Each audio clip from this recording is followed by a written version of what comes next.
So most Monday mornings, I put down at least a few bullet points so that I don't lose my place and wander completely off into the ether with the thoughts that have been swirling around in my head lately. This morning, I guess I'm just feeling like I want to live dangerously, so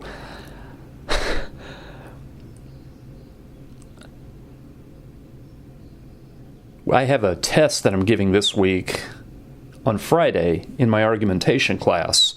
And one of the things that we covered, because it's the end of the term, it's week 15, it's the third out of 3 tests, is we talked about Walter Fisher and the narrative paradigm, which I know that I have talked about here before, because Walter Fisher was originally an argumentation guy. And he eventually claimed that all human communication is narration. But what he was really doing was he was laying out a framework for how argument operates. And what we do is we take the observable features of reality that we think we can point out to other people. We select some of them because it's just not humanly possible to incorporate all observable features of reality into any utterance of yours. We choose some of them, we cherry pick them, and we effectively tell a story.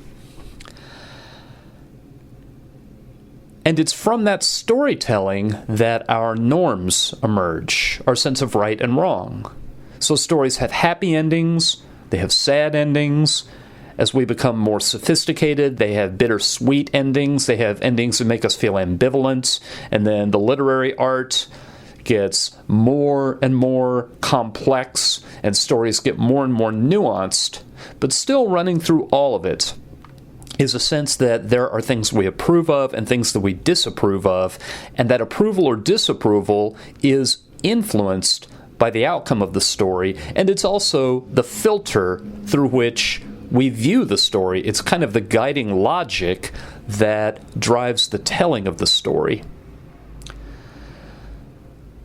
So I am an academic, and one of the things that I do as part of my job is I assign papers, and I grade papers, and a lot of those papers, I would say the majority of those papers, the students are required to do research. And one of my jobs is to give them opportunities to practice using a style manual. And because I'm in the field of communication, we use APA style. And part of APA style is that they are expected to cite any outside sources that they used, and then they put a references page at the end, and they list all those references in the proper format, which I check carefully. And if they turn into me a paper where I know they consulted outside sources, but they don't cite those sources, then they're guilty of the infraction of plagiarism, which is very, very serious. Even mild plagiarism should be sufficient reason for them to fail the assignment. And really egregious premeditated plagiarism that's done in a deceptive fashion to try to substitute someone else's work for their own, that can be good enough reason to fail the class. Depending on the context, it could be good enough reason for them to be expelled from the school. And I get right in line and I enforce that. And it's just struck me the past several days that that doesn't make a lot of sense. Because every time I come in contact with the norms of publication in academia, I find them meaningless. I don't endorse them, I try to circumvent them, and I do my own things that are very ethically questionable. The first place this shows up is I try my very best not to adopt a textbook, because college textbook publishing is a racket. The prices are insane.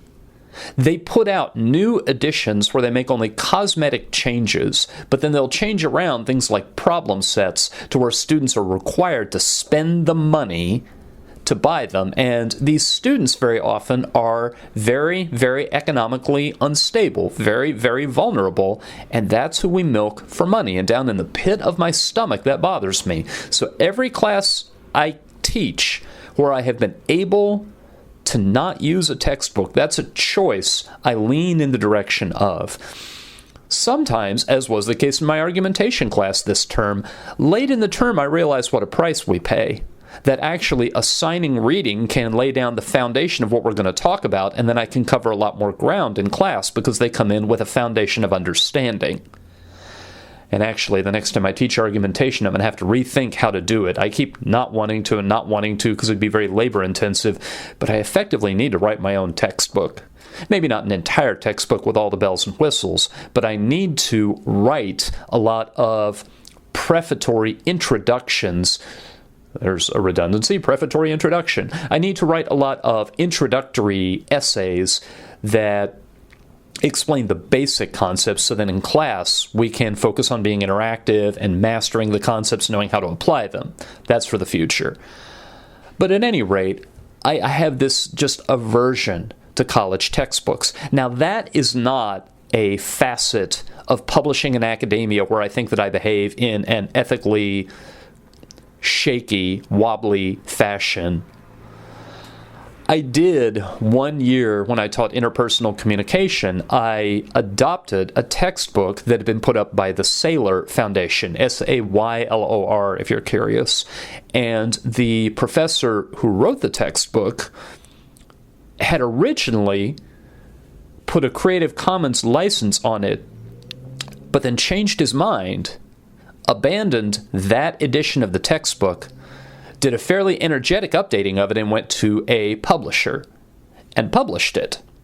The problem is, when you circulate it with Creative Commons on it, that edition is Creative Commons pretty much from then on, and people who are using that edition of the textbook really do not have to reimburse that author. And I used that. And I did slice it and dice it a little bit. I used excerpts of it. There are parts of it where I didn't understand why he chose to emphasize what he did, so I was a little a la carte with that textbook. That's probably, I think, the closest I've come to doing things that were ethically suspect in trying to avoid textbooks. But that's only one part of the way academia is dependent on publishing that really, really bothers me. The other part of academia that's dependent on publishing is that researchers, professors, academics in general, to advance in their careers for promotion and tenure, are expected to do original research and to publish it in peer-reviewed journals or in books published by academic publishers.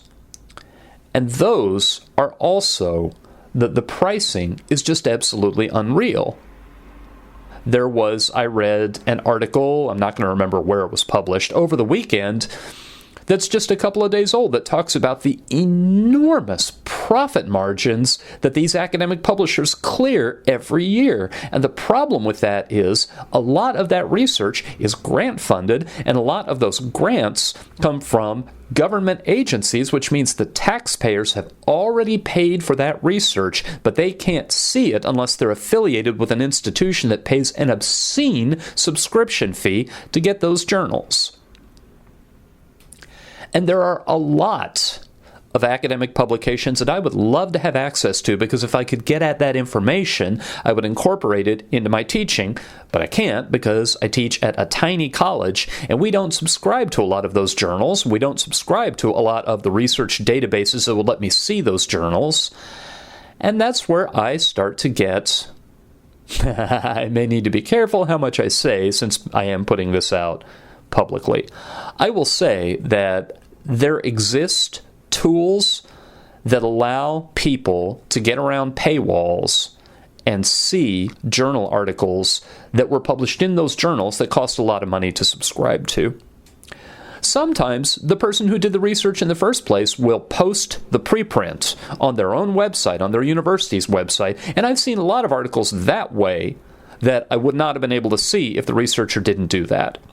But there are tools that make those articles available. I have no comment on where they are, how to find them, whether they work, but they exist. The third problem I have with academia and publishing is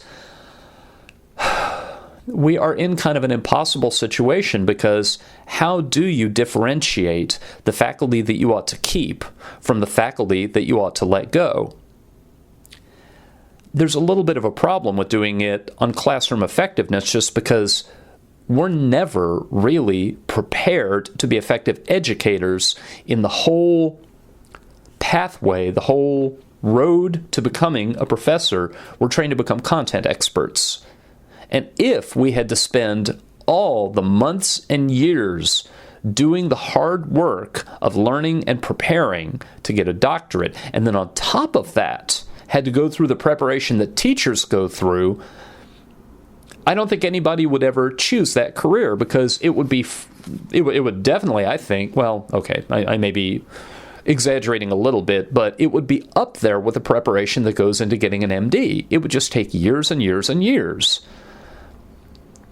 And there would be so little overlap between the people who have the academic chops to pursue a doctorate and become a productive academic and those who have the heart of a teacher, because those skills are not congruent. They're not that often aligned with one another. They are with a very few people, but not that many. So, in getting the academic credentials we need to get jobs as professors, we become content experts. Well, how do you assess?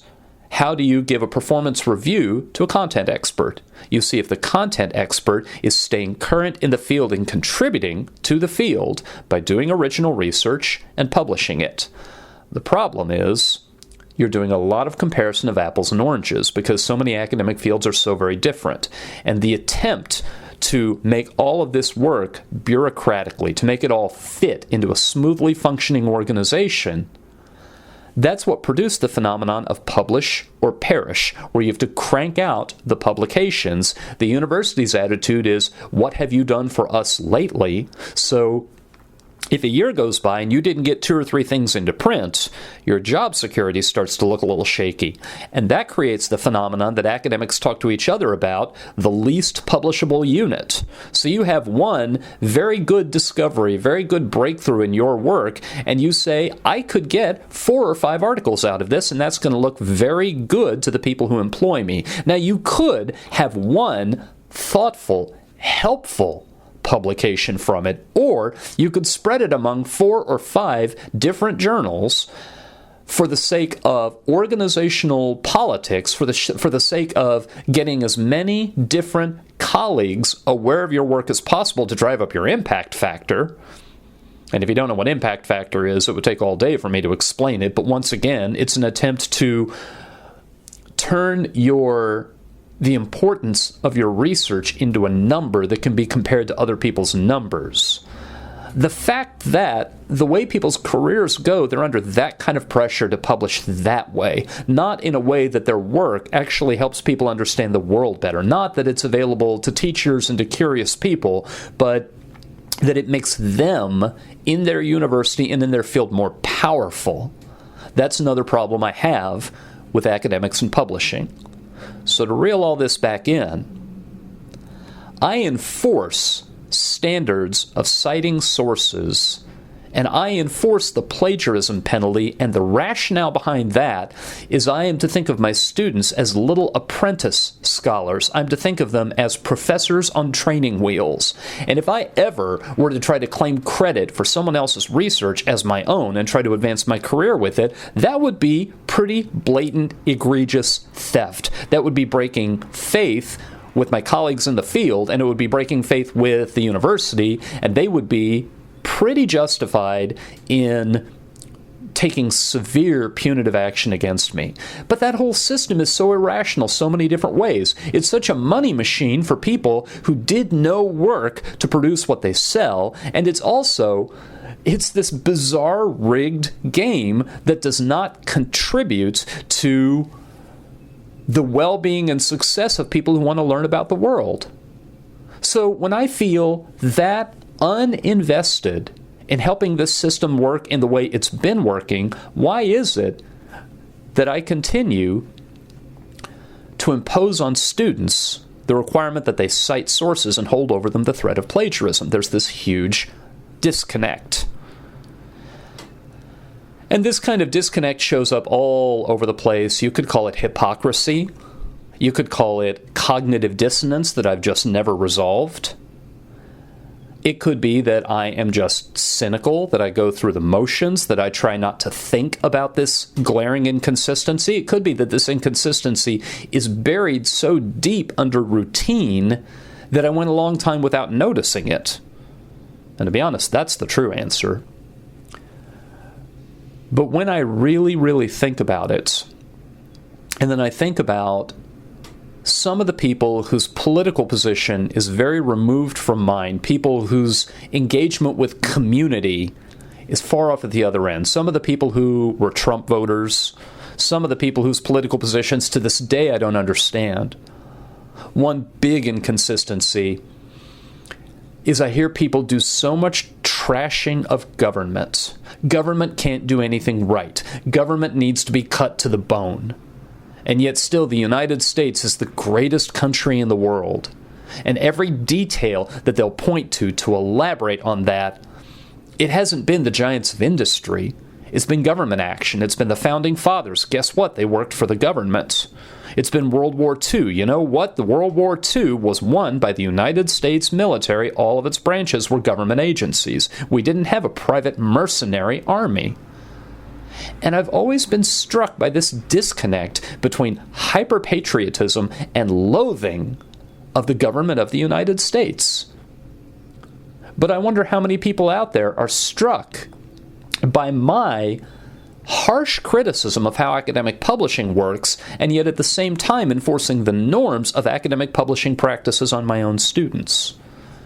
And when I see that I'm carrying around a disconnect like that, that I feel hemmed in and powerless, that it would be cataclysmic for me not to have those expectations of my students. It would set them up for failure. It would put me under scrutiny that I probably would not survive in connection with my job.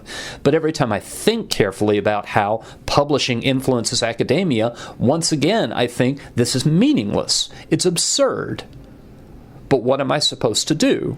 The system has me locked in and trapped. And those words, what am I supposed to do? The system has me locked in and trapped, may as well have been the mantra of a lot of the voters who showed up in November 2016. And when I think about how I feel trapped inside that bureaucratic tension, then I feel a little bit less hostility, a little bit less disdain, and a little bit more empathy for these people whose positions just make absolutely no sense to me. The morning that I record this is the morning that Donald Trump has come out and explicitly endorsed Roy Moore. And part of me is just absolutely shocked and horrified. But if you go back to the narrative paradigm, that all human communication is choosing from the facts available to weave them together into a story that makes sense out of the world, if I'm feeling hostile, and if I'm feeling verbally aggressive and like I want to lash out, then I say stupid things. And just so nobody misunderstands, what is about to come out of my mouth is an example of a stupid thing, not something that I believe. Then I say that, well, these Alabama voters, they're inbreds and they're rednecks, and it's okay with them if a man in his 30s harasses and even sexually assaults teenage women. That's probably how their marriages started. And I know that there are people whose political views line up with mine who would say exactly those things. But I've also lived in the Deep South.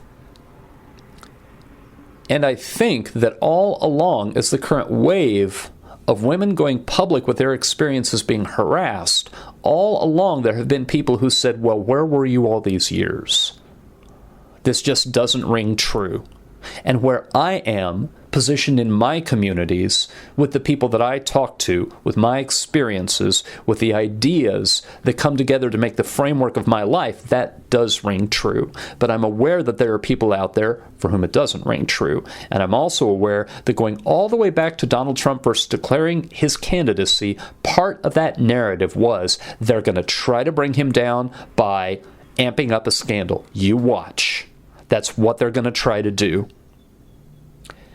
And they're probably going to concoct things that, understood properly, are fairly harmless. They're going to put the worst possible spin on them, and they're going to try to make us turn against him out of feeling that we're better than he is. And you know what? That's what they've done to us all along. And we're going to stand with him, and we're not going to fall for that tactic.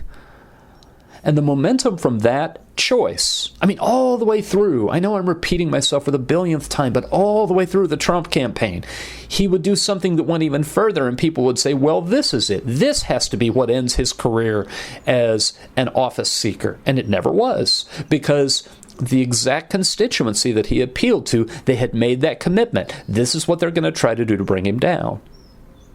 And that exact segment of the electorate is going to stick to Roy Moore like glue for that exact reason.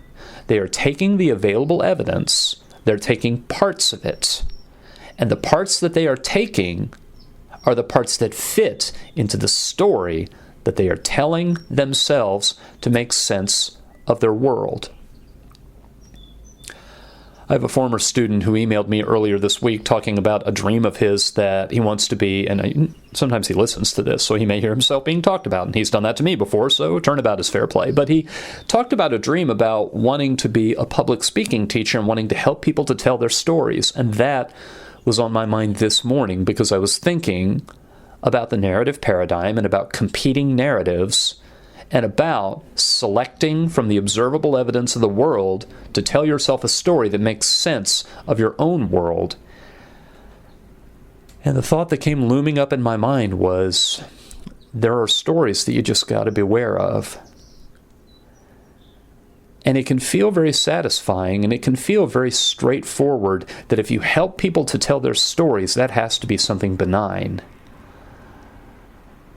But I guess seeing where we are today, even when I can point to my own situation and feel a certain sense of the sort of trapped, pinned down position that I'm in relative to the academy, and the sort of trapped, pinned down position a lot of people feel as though they are in relative to public institutions, even despite that, I think that there are stories, perfectly coherent stories, that you got to beware of. And maybe that means that I need to tell my story, tell it invitationally, tell it with a lot of appeal, tell it in a way that it could cross boundaries. But if they've told their story in the first place to where I am thoroughly painted as the enemy who cannot be trusted, and it does seem as though that's the direction that the uniting story for a big segment of the citizenry of the United States, if that's the story that they've sunk a lot of their resources and a lot of their attention and a lot of their creativity into, how do you rupture that story and get people to take the risk of listening to the one that you tell?